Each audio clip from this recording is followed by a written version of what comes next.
So I want to show y'all my findings and everything that I've been studying and all that, and just kind of put it all here in just a big piece. I kind of just been sitting with some stuff, and also I want to be upfront with y'all. Some of the dialogue that I've been having, or that's been directed at me toward it, has been crazy. I'm gonna tell you what I've seen, because most people think that there's a regular conversation going on. Far from it. I've had people tell me that Paul is Christianity. No, Jesus is Christianity, right? I thought Jesus was. I've had people tell me that Paul, because he wrote the first letters, matters more to Christianity than Jesus. I don't even know if we're talking about the same thing anymore. And I don't know. And I do feel a bit off, because I'm like, so is it not about Jesus? Right? Did Jesus and Paul fuse? How does this happening? What's going on? Like how can the literal teachings of Jesus be something put off, right? And I want you to understand, I'm not even talking about does Jesus exist. I'm talking about the school of thought. The school of Jesus' thinking, right? Of Jesus as presented. The school of his thinking. It sure ain't what we looking at. I don't know. Another thing I've been hearing is that people keep messing up what is Levitical practices and what's Jesus' practices and what's Deuteronomistic practices. Like, a lot of people don't understand. Like Deuteronomy and the Deuteronomies are some of the most influential writers of the Bible. They're influential. They come to power in kings. And one of the things is that you can literally look when they find the old book. You can look exactly into the Bible when they find where Josiah finds the book, and I think it's called the Good Book, something like that. But either way, that was the rise of the Deuteronomists right there. The Deuteronomists rise and then write Deuteronomy. Right? I'm just trying to give you the POV of what's going on. I'm just trying to say what it is. But this is like the fundamental problem that I think a lot of people have with Christianity, because they worship the structure, but they don't worship the thing shining through it. Right? Like, this is a fundamental problem. Right? It really is. And I don't think Christianity's making it through another century. I don't.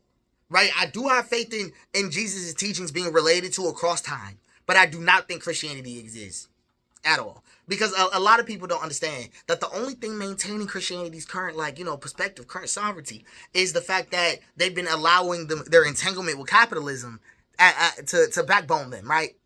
It becomes a place to pray for coins in the same way that Fortuna was, right? To pray for prosperity, right?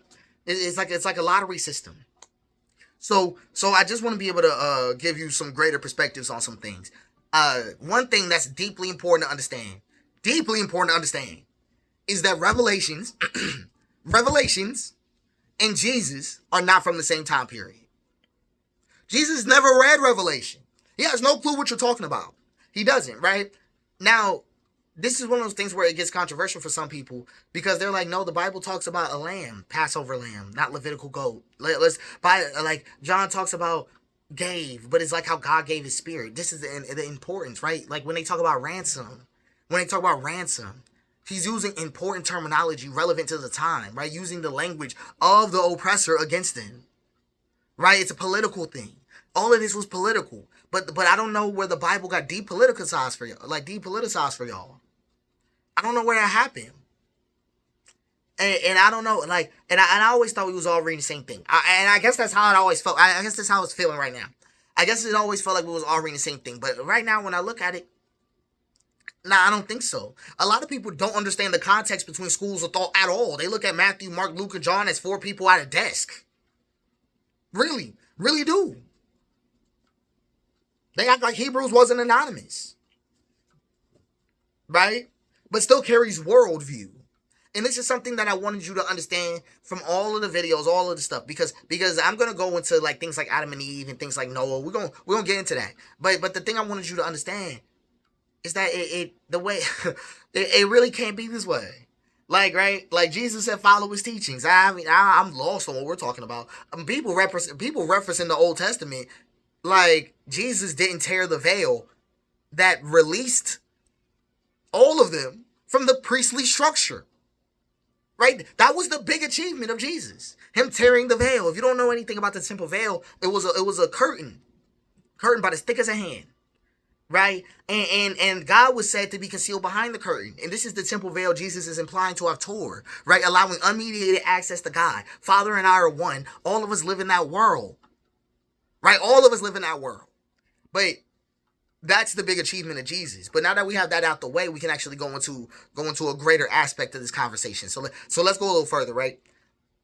Paul believes that Jesus is coming back in the future, right? Because Jesus as the Messiah is not a political Messiah, spiritual Messiah. Right, spiritual Messiah, not a political Messiah, right? But his spiritual Messiahness was actually a threat to Judaism, right? So I just want you to understand this is why the persecution even happens. This is why it even comes together like that. So to get you, you know what I'm saying? The rest of the way around. I said west of the way around. Man, we too comfortable. I'm just rapping with you, helping you see it. But he encounters Jesus in the jail cell, right? Right, he encounters it right in prison. But his encounter with Jesus did not disturb his worldview. Right? It might have changed his moralities. It might have opened him up. He might have been breathing better, but same nostrils. Same nostrils. We can't say that he was not a Pharisee. We can't say he didn't say he was a Roman citizen. Right?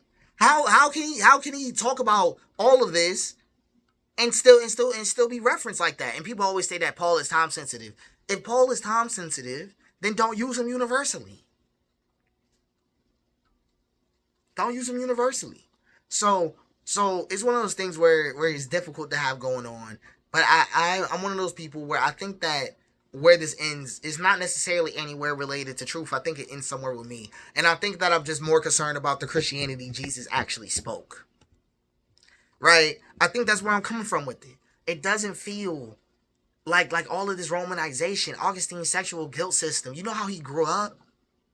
Do you know how Augustine grew up? Right, what he was dealing with? This is what I'm saying, though. This is what I'm saying, right? Like the impurity idea, right? Or how most of white supremacy is built off of Pauline theology. When are we ever going to deal with these things? Right? How Nicene Christianity corrupted the very nature of what was going on. Paul is not Christianity. Right? Jesus is the Messiah. Right? If you're actually talking about that. But, I don't want this to be a hill that I just die on. I just want it to be something understood that I really didn't know about the scale of the conflict. Nope. But I got to feel it. I got to feel it and I got to learn. You know what I'm saying? It was a pretty cool thing. And I'm really interested in hearing a lot of y'all thoughts on stuff like this because I didn't find this reassuring. I didn't find it reassuring. What it feels like is going to happen is that if the world gets too destabilized, that they may attempt to pass a Christian moral code. Right? Do what the Deuteronomists did. Right? When they centralized God into a law. Right? Instead of God being a presence. Right? Instead of the kingdom being within you. And yeah, I think it's a tough thing. Man, I just be having to sit with y'all sometimes, cause it's really crazy. It's just really crazy, and I think just to kind of take you a little further along. A lot of people talk about Revelations, and you see a vengeful, wrathful Jesus, right? You do, right? This actually contradicts Pauline Jesus, which contradicts Jesus' actual teachings, right? I would say always, like if you can, take all the teachings of Jesus in general and write them down. Write them down. Right, and then look at what everybody else says about Jesus. Right, one thing that I will always leave a person with, and I'll challenge a person with, is that if you cannot superimpose Jesus and God throughout every part in the Old Testament, then something's off with you. Something's off, right? In every part of the Bible, go to his actual teachings and superimpose Jesus with the word God, and if it doesn't work, you might need to deconstruct that. I don't know, but I think that I've definitely felt like I've just noticed the strangeness of it all, right? Because a lot of people don't have the comprehension. Definitely don't have the comprehension. I love talking to some of y'all though, so we definitely gonna keep chatting it up. But I just wanted to give like a small video just on this, because I think it's so crazy. I think it's so crazy. Actually, I'm finna tie some shit in just so I can help anybody who wanted to understand this. Alright, so outside of just the sheer event, I'm going to show you the power chronology of the Bible. Right? Just the power chronology of it. Because I think it's important for people to understand so that way we can all have some good ideas on what's going on. So just to show you the intro, right? The Deuteronomy's ascendancy to power is a deeply relevant thing. 2 Kings to 1 Kings might as well be the first book in the Bible. right? It has Deuteronomistic history, climax, it has temple politics, it has all of that. And then Deuteronomy, right? But then you go Joshua, Judges, and 1st and 2nd Samuel with older scenes kind of written through it, but you can kind of get the idea. The monarchy gets measured by Deuteronomistic law stick. But the reason why I want you to start there first is because law equals control. I'm just keeping it what it is, right? That it's a formation of state theology within the Bible, and it retrogrades earlier stories in general. So then we go to the earlier narrative core that the Deuteronomy later edited, right? So this is Genesis, what's the name? Like the flood, Abraham wanderings, like stuff like that. Like there's places in there, but there's also some priestly sections. Genesis is one of the books that gets edited last, but then there's Exodus, right? And with Exodus, you get to see what Deuteronomy reframed, right? So there was a God who walks, God who argues, God who hears, God who liberates before the law hardening, right? So the tabernacle and law stories came later, and the early liberation cycles are earlier, right? So then we have the priestly bureaucrats. Just to give you some POV on that. So Leviticus, Numbers, and then the priestly strands of Genesis and Exodus, right? So you can read these after Leviticus and Numbers, just to kind of help you out, right? So the ark dimensions, the genealogies, the covenant formalization, and then to go on a little more, right? Then we have exilic shock, right? So there's Jeremiah, Ezekiel, Lamentations, right? And then Isaiah 40 to 55, right? And second Isaiah, really. Really, right? It has the comfort oracle, Cyrus as anointed, light and dark polarity. But then we go a little further, right? Then we have post-exile. So we have Ezra to Nehemiah, and then 1st and 2nd Chronicles. Then we have wisdom and poetry, right? Psalms, the early laments first, right? The earlier ones, right? Then you have the later temple psalms. You have Proverbs, right? But it's Hellenistic, right? And it has a compatible tone because it has a moral cause and effect thing, but it's not based in temple control. Job is good because it's a protest against retributive Deuteronomistic logic, just to give you the POV. And then you go to Ecclesiastes, right? So then afterward, you have Zechariah, Haggai, Malachi, and then like all of those kind of Persian apocalyptic influences. That's the temple agenda and end time hinting, and then Daniel, right? Names the angels, all of that. So then we keep going, right? Then we have the earliest teachings of Jesus, the earliest sayings of Jesus, right? So this is the Q layer sayings, right? These are reconstructed sayings later inside of Matthew and Luke. So the kingdom within, mercy over sacrifice, all of that. Then you have Mark, right? First narrative of Jesus, right? With Jesus with the apocalyptic edge of the community, but it's not Jesus's core. Then you have Matthew, right? So Matthew has some edits in there, right? It has the same logic, but it's community edits, right? But then there's Luke, right? Social reversal and act setup. But then you have Paul, because Paul writes before the final gospels. So 1st Thessalonians, Galatians, 1st and 2nd Corinthians, Romans, Philippians, and Philemon, right? Then you have Acts. Acts is Rome.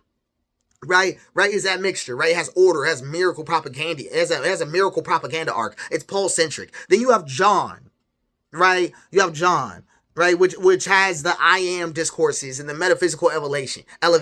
But this is Romanized talking. But then it's Hebrews, right? So it's Jesus as the final priest sacrifice, but it's blood logic consummated, right? That's the idea. So it's object-based theology, but Christianized. Then we get James, right? This is the late church consolidation. So after high Christology, right, and in simple fulfilled frames, we have late church consolidation. So that's James, right? Counterbalances Paul theology with embodied mercy. And then 1st Peter, Jude, 2nd Peter, and pastoral epistles, which is the first and 2nd Timothy and Titus, right? But this is all Rome logic, order, office, morality codes. And then we have the Roman apocalypse, which is important to understand as Revelations, right? Because he uses Persian logic and apocalyptic language, plus the Rome as an object layer for cosmic wars, angelic angels, angelic armies, and then lake of fire and anti-empire protests in the terms of apocalyptic grammar. So I'm going to drop all of this in here, right, onto Substack, so that way y'all can have a good idea of what's going on, and that way you can really see how the power outlines straight through the Bible,